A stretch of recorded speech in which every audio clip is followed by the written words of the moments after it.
Chapter ৩০৮ ১ প্রস্তুত জাদুকর। ক্লাইন যখন আবার নিচের দিকে তাকাল, সে আর সেই অদ্ভুত মানুষের চামড়ায় মোড়ানো মোমবাতিটা দেখতে পেল না। এর বদলে একটা হালকা এবং মিষ্টি গন্ধ তার নাকের আশেপাশে ঘুরঘুর করতে লাগল। বিশপ উট্রাভস্কির দেহটা নিজের রক্তের পুকুরে শুয়েছিল, কিন্তু ক্লাইন সেদিকে পাত্তা দিল না। সে তার ম্যাচের বাক্স থেকে একটা কাঠি বের করে জ্বালাল। আগুনের ফুলকি বের হওয়ার সাথে সাথে মেঝের রক্ত অদৃশ্য হয়ে গেল। অগোছালো গির্জার হল ঘরটা মুহূর্তের মধ্যেই আবার ঝকঝকে পরিষ্কার হয়ে উঠল। বিশালদেহী উট্রাভস্কি ধীরে ধীরে উঠে দাঁড়াল। সে ক্লাইনের দিকে নিচে তাকিয়ে বিকৃত মুখে বলল, আসলে এর কোনো প্রভাবই পড়ল না। অবাক হওয়ার কিছু নেই যে তুমি এই কাজটা গ্রহণ করার সাহস দেখিয়েছ। তবে এটাই তোমার দুর্ভাগ্য। আমি আসলে তোমাকে মারতে চাইনি। কথাটা বলার সাথে সাথে গির্জার দুই পাশের মোমবাতির আলো স্পষ্ট কাঁপতে শুরু করল। পুরো হলো ঘরটা হঠাৎ করে উজ্জ্বল হয়ে উঠল, কিন্তু সেই আলো মোটেও চোখ ধাঁধানো ছিল না। মনে হচ্ছিল যেন ভোরের সূর্য ঠিক এইমাত্র ভেতরে প্রবেশ করেছে। অদৃশ্য আত্মাটি দ্রুত অদৃশ্য হয়ে গেল। ক্লাইন কোনো কথা না বলে হাতের ম্যাচের কাঠিটা ছুঁড়ে দিল। সে তার গালের পেশি টানটান করে একটা শব্দ নকল করল। ব্যাং! একটি অদৃশ্য এয়ার বুলেট তীব্র গতিতে বেরিয়ে গেল এবং বিশপ উট্রাভস্কির বুকে সজোরে আঘাত করল। আঘাতের শব্দে পুরো ঘর প্রতিধ্বনিত হল। কিন্তু সেই বিশাল বিশপ ততক্ষণে কোনো এক সময়ে একটি রূপালী বর্ম পরে ফেলেছে। বর্মটা তার পুরো শরীর ঢেকে রেখেছিল, যার মধ্যে ছিল হাতের গ্লাভস, বুকের প্লেট এবং হেলমেট। সেই মুহূর্তে তার বুকের রূপালী ধাতুর ওপর মাকড়সার জালের মতো ফাটল দেখা দিল, কিন্তু সেটা পুরোপুরি ভেঙে গেল না। এমনকি ফাটলগুলো ধীরে ধীরে মেরামত হতে শুরু করল।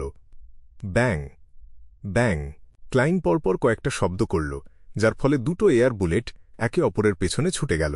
সে শত্রুর বুকের সেই বর্মটা ক্রমাগত আক্রমণের মাধ্যমে পুরোপুরি ধ্বংস করে দিতে চাইছিল। কিন্তু সে দেখল যে বিশপ উট্রাভস্কির হাতে একটা বিশাল এবং চওড়া তলোয়ার আছে, যেটা দেখতে ঠিক আলোর তৈরি মনে হচ্ছিল। সেই তলোয়ার ব্যবহার করে সে অত্যন্ত নিপুণভাবে দুটো এয়ার বুলেট আটকে দিল। এমনভাবে বুলেটগুলো লাগল যে শব্দ দুটো আলাদা করা প্রায় অসম্ভব ছিল।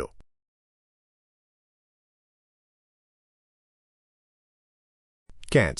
উট্রাভস্কি এক পা সামনে বাড়াল, আর মনে হল যেন পুরো ক্যাথেড্রাল গির্জাটাই কেঁপে উঠল। একই সাথে তার দুহাতের সেই বিশাল তলোয়ারটা ক্লাইনের দিকে নিচে নেমে আসল। দেখে মনে হচ্ছিল যেন সে পুরো ভবনটাই গুঁড়িয়ে দেবে। তলোয়ারটা পৌঁছানোর আগেই সেটার বাতাসের ঝাপটায় ক্লাইন প্রায় ভারসাম্য হারিয়ে ফেলছিল। কি ভয়ঙ্কর শক্তি! এই চিন্তাটা তার মনের ওপর দিয়ে বয়ে গেল।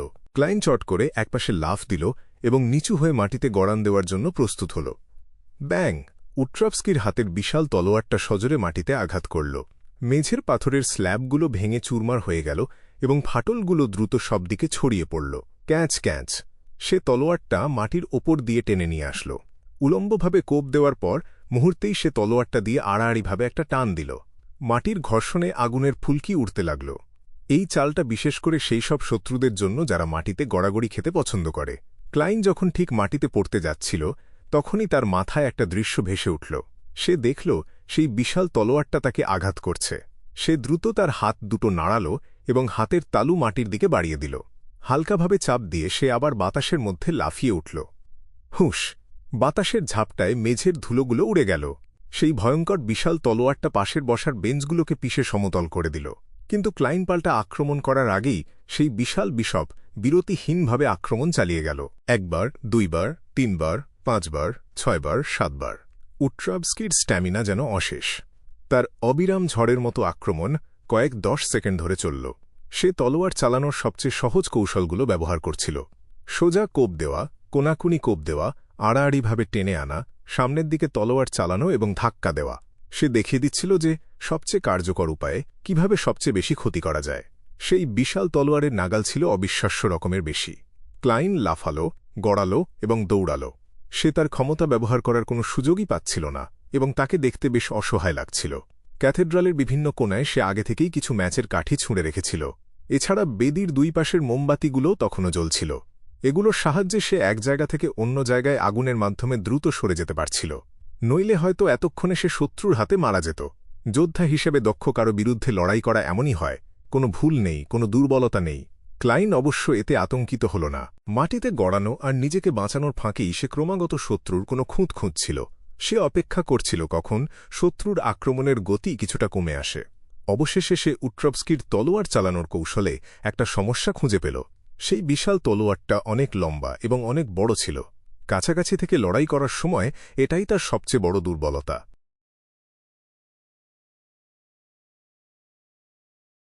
এই চিন্তাটা মাথায় আসতেই ক্লাইন তলোয়ারের একটি সোজা কোপ দেওয়ার সুযোগ নিল। সে সামনের দিকে বাম পাশে গড়িয়ে গেল, তারপর হাতের তালু দিয়ে ধাক্কা দিয়ে দ্রুত উট্রাভস্কির 2 পায়ের মাঝখানে গড়িয়ে চলে আসল। উট্রাভস্কি উচ্চতায় প্রায় 2.2 মিটারের মতো একজন অর্ধদানব ছিল।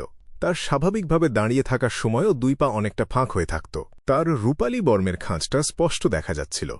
গড়িয়ে যাওয়ার সাথে সাথেই ক্লাইন তার বাম হাত পকেটে ঢুকিয়ে কাগজের একটা লম্বা টুকরো বের করল।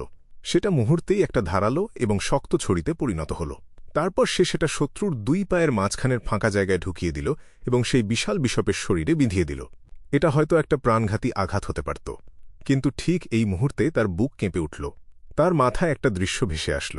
সেই বিশাল তলোয়ারটা অঢেল আলোর শক্তি নিয়ে নিচের দিকে নামছে। একটি ভয়ঙ্কর আলোর ঝড় তৈরি হয়ে তার পুরো শরীরকে গ্রাস করে নিচ্ছে। এটা একটা ফাঁদ, উট্রাভস্কির পেতে রাখা ফাঁদ। ক্লাইন দ্বিধা করল না। সে তার ডান হাত নিচে চেপে ধরল এবং সেই বিশাল বিশপের পায়ের মাঝখান দিয়ে সামনের দিকে লাফ দিল। লাফ দিয়ে সে বিশপের ঠিক পেছনে চলে গেল। ক্লাইন যখন এই নড়াচড়াগুলো শেষ করল, উট্রাভস্কি তখন 2 হাতে তলোয়ারের মুঠি ধরে ঝুঁকে পড়েছে। সে তার তলোয়ারটা সোজা নিচের মেঝের পাথরের স্ল্যাবে বিঁধিয়ে দিল। একটি মটমট শব্দের সাথে সাথে তলোয়ারের শরীর থেকে আলোর রশ্মিগুলো ভোরের প্রথম সূর্যের আলোর মতো বেরিয়ে আসল। সেগুলো একটা ঘূর্ণিঝড়ে পরিণত হয়ে চারপাশ কাঁপিয়ে দিল। ক্লাইন যেখানে ছিল সেই মেঝের পাথরটা কোনো শব্দ ছাড়াই অদৃশ্য হয়ে গেল। নিচের মাটি প্রায় 10 সেন্টিমিটার পাতলা হয়ে গেল।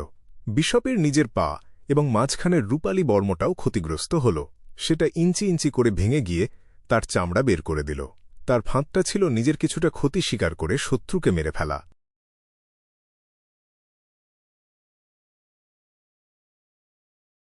এই মুহূর্তে বিশপ উট্রাভস্কির পেছনে লাফিয়ে পড়া ক্লাইন অবশেষে পাল্টা আক্রমণের সুযোগ পেল। বাতাসের মধ্যেই সে তার শরীরটা মোচড় দিল এবং গাল ফুলিয়ে শত্রুর মাথার পেছনে লক্ষ্য করে গুলির শব্দ নকল করল। ব্যাং ব্যাং! 2টো এয়ার বুলেট খুব দ্রুত উট্রাভস্কির মাথার পেছনে আঘাত করল। সেই জায়গার রূপালী ধাতু চুরমার হয়ে টুকরো টুকরো হয়ে গেল। পুরো জায়গাটা এখন অরক্ষিত হয়ে পড়ল। ক্লাইন যখন তাকে চূড়ান্ত আঘাত করতে যাবে, ঠিক তখনই উট্রাভস্কি হঠাৎ সোজা হয়ে দাঁড়াল। সে তার কোমর ঘুরিয়ে প্রচণ্ড জোরে সেই বিশাল তলোয়ারটা পেছন দিকে আড়াআড়িভাবে চালাল। আক্রমণটা এত দ্রুত আর হিংস্র ছিল যে ক্লাইন যেন সেটা এড়াতে পারল না। তবে সে তার পকেট থেকে এক টুকরো কাগজ বের করে নিজের শরীরের সামনে ধরল। টং! তলোয়ার আর কাগজের টুকরোটির সংঘর্ষে ধাতব শব্দ তৈরি হল। সেই ঝনঝন শব্দে পুরো ক্যাথেড্রাল গির্জাটা ভরে গেল। ক্লাইন একটা টেনিস বলের মতো ছিটকে গেল। তার হাতের কাগজটা ছিঁড়ে টুকরো টুকরো হয়ে গেল। তার আঙুলের ফাঁকে মাত্র ছোট্ট একটা অংশ অবশিষ্ট থাকল। বাতাসে থাকা অবস্থাতেই ক্লাইন দেখল উট্রাভস্কি হিংস্র গতিতে তার দিকে তেড়ে আসছে। পরিস্থিতি অত্যন্ত বিপজ্জনক হয়ে উঠল, কিন্তু সে একটুও ভয় পেল না, শুধু তার কবজিটা ঝাঁকাল। কাগজের সেই ছোট্ট টুকরোটা ওপরে উড়ে গেল। হঠাৎ একটা আগুনের ফুলকি দ্রুত বড় হয়ে ক্লাইনকে পুরোপুরি ঢেকে ফেলল। বিশাল তলোয়ারটা সেই আগুনের গোল্লাকে ছিঁড়ে বেরিয়ে গেল, কিন্তু কোনো ক্ষতি করতে পারল না। শুধু ছোট একটা আগুনের স্ফুলিং তৈরি হল। ক্যাথেড্রালের ডান পাশের মোমবাতিতে একটা হালকা হলুদ শিখা ছড়িয়ে পড়ল। সেখান থেকে একটা অবয়ব বেরিয়ে আসল, যার মুখটা তেলের রঙে আঁকা ছিল। ক্লাইন আবার আবির্ভূত হল এবং তার পকেট থেকে আরেকটা লম্বা কাগজের টুকরো বের করল। পা! কবজির এক ঝটকায় কাগজটা একটা মজবুত চাবুকে পরিণত হল। চাবুকের উপরিভাগে লাল রঙের আগুন জ্বলছিল। পা পা পা! ক্লাইন দূর থেকেই সেই বিশাল বিশপকে চাবুক মারতে লাগল, কিন্তু তার অস্ত্রটি সেই বিশাল তলোয়ারের আঘাতে দ্রুত ভেঙে টুকরো টুকরো হয়ে গেল। আর ক্লাইনের লক্ষ্য ঠিক এটাই ছিল। পা পা পা! আঙুলের তুড়ি বাজিয়ে সে মেঝের ওপর থেকে আগুনের শিখা জ্বালিয়ে দিল। সেই আগুন উট্রাভস্কির পথ আটকে দিল এবং তার অরক্ষিত পা দুটো পুড়িয়ে দিল। ভোরের বর্মের সেরে ওঠার গতি বেশ ধীর ছিল। আগুনের শিখা ওপরের দিকে উঠে আসার সাথে সাথে তার পা দুটো পুড়ে কালো হয়ে গেল। সেখান থেকে কালচে লাল রঙের রক্ত ছুঁয়ে পড়তে লাগল, কিন্তু এতে সেই বিশাল বিশপের চপলতা একটুও কমল না। সে নিচু স্বরে গর্জন করে উঠল, ঠিক যেন একটা বাষ্পীয় ইঞ্জিন তার সর্বোচ্চ গতিতে ছুটছে। আগুনের শিখা ভেদ করে সে মুহূর্তের মধ্যে ক্লাইনের সামনে এসে হাজির হল। এই গতি ছিল অবিশ্বাস্য রকমের দ্রুত। এরপরই উট্রাভস্কির হাতের বিশাল তলোয়ারটি ফেটে গেল। সেটি আলোর বিন্দুতে পরিণত হয়ে চারদিকে ছড়িয়ে পড়ল। প্রায় সাথে সাথেই ক্লাইন এক নিশ্চিত মৃত্যুর মুখে পড়ল। ক্লাইন তার সাথে থাকা সব ম্যাচের কাঠি জ্বালিয়ে দিল। একটি তীব্র আগুনের শিখা তাকে গ্রাস করে নিল। কিন্তু এটি সেই আলোর ঘূর্ণিঝড়ের মতো দ্রুত ছিল না। লাল আগুনের শিখাটি দেখা দেওয়ার সাথে সাথেই সেটি ঘূর্ণিঝড়ের পেটে চলে গেল। ক্লাইনের দেহটি ছিন্নভিন্ন হয়ে টুকরো টুকরো হয়ে গেল, কিন্তু শেষ পর্যন্ত সেই টুকরোগুলো আর রক্তমাংসের রইল না, বরং সেগুলো পাতলা কাগজের টুকরোয় পরিণত হল।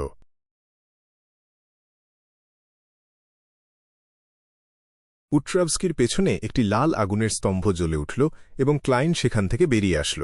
সে তার অন্য পকেট থেকে একটি আস্ত ম্যাচের বাক্স বের করে শত্রুর দিকে ছুঁড়ে দিল। মনে হচ্ছিল সে বাকি সব ম্যাচের কাঠি একসাথে জ্বালিয়ে দিতে চাইছে। এই ছোট জায়গার মধ্যে সে একটি শক্তিশালী বিস্ফোরণ ঘটাতে চাইছিল। ম্যাচের বাক্সটি উট্রাভস্কির শরীরের নিচের অংশ লক্ষ্য করে ছোঁড়া হয়েছিল, যেখানে আর কোনো বর্মের সুরক্ষা ছিল না। ক্লাইন তার ডান হাত তুলল এবং আঙুলের তুড়ি বাজাল। ঠিক একই সময়ে বিশপ উট্রাভস্কি ওপরের দিকে লাফ দিল, হাঁটু বাঁকাল এবং পা দুটো গুটিয়ে নিল। আঙুলের তুড়ির সাথে সেই ম্যাচের বাক্সটিতে কোনো বিস্ফোরণ হল না, কিন্তু একটি প্রচণ্ড শব্দ শোনা গেল। সেটি ছিল একটি এয়ার বুলেট, যা নিখুঁতভাবে বিশপ উট্রাভস্কির মাথার অরক্ষিত পেছন দিকে আঘাত করল। এটি আগে থেকেই প্রস্তুত করে রাখা একটি প্রাণঘাতী অস্ত্র ছিল। তার খুলি ফেটে গেল এবং সেখান থেকে রক্ত ও সাদা মগজের টুকরো ছিটকে বের হল। অত্যন্ত কষ্ট করে উট্রাভস্কি তার মাথা ঘুরাল এবং অবাক হয়ে বলল, তুমি? আলোর ঘূর্ণিঝড়ে ক্ষতবিক্ষত হয়ে যাওয়া ম্যাচের বাক্সটি মাটিতে পড়ে গেল, কিন্তু সেটি জ্বলল না।